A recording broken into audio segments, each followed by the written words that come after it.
So my thing is about the Persian Square manager is that she is discriminating against the homeless.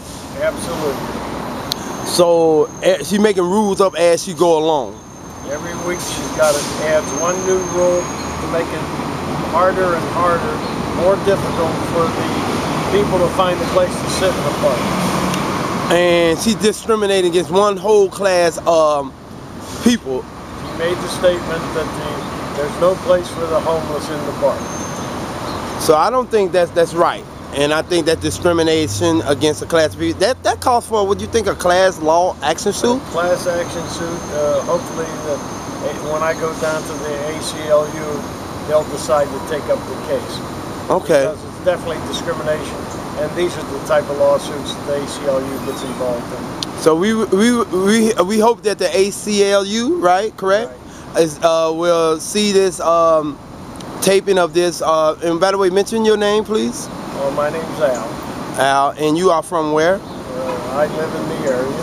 And you're a part of what, LA Can? I'm also a member of LA Can. Great. Also Monday I'm going down to Jose Huizar's office and talk to his chief of staff, Martin, and we're going to see if we can get something moving, because this is in Jose Huizar's district, and this didn't happen when Jan Perry was in charge of the district. Even though I'm not overly fond of Jan Perry, Jose Huizar is just ignoring what's going on here.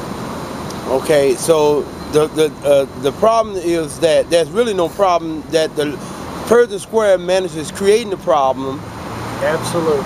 And she's creating the problem, because this place has been a respite for the homeless because of the security.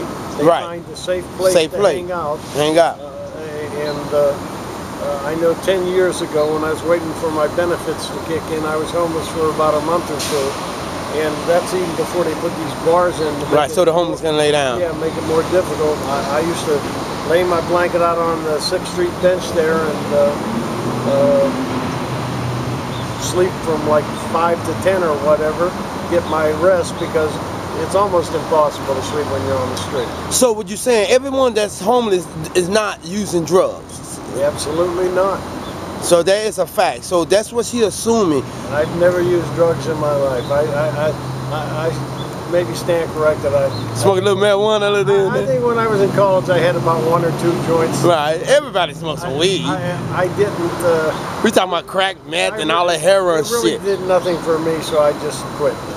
You know, I know there's people that don't take care of themselves. Them the most likely people will be either mental problem or some drugs or some person that's going on in their life. But nevertheless, my point being is that she should not discriminate against one class of people, which is homeless, and homeless is not a crime. Homelessness is not a crime. In fact, drug addiction is not a crime. Drug addiction is not a crime. It's an addiction. If you get caught shooting up drugs, well, then that is a crime. But as long as you're an addict, addiction within itself is not a crime. And that was ruled upon by the 9th Circuit Court of Appeals. Oh, okay. So what we saying out there, people, listen up.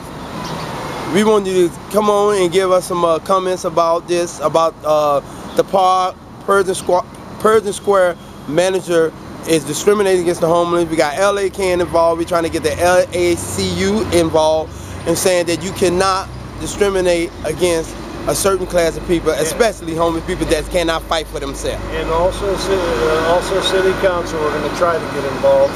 Hopefully they'll listen to us, because at least 3 members of council are running for mayor, so so we might. You guys hear that? You want my vote?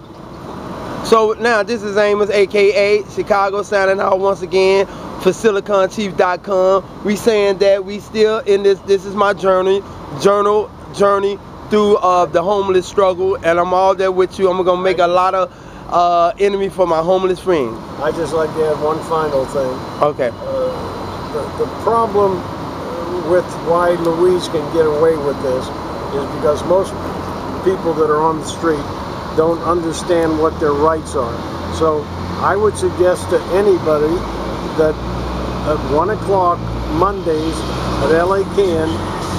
We have Know Your Rights training, and that would be a good place for everyone to go, because once you know your rights, they can't get away with any of the bullshit that's going on in this party. Okay, and we out of here.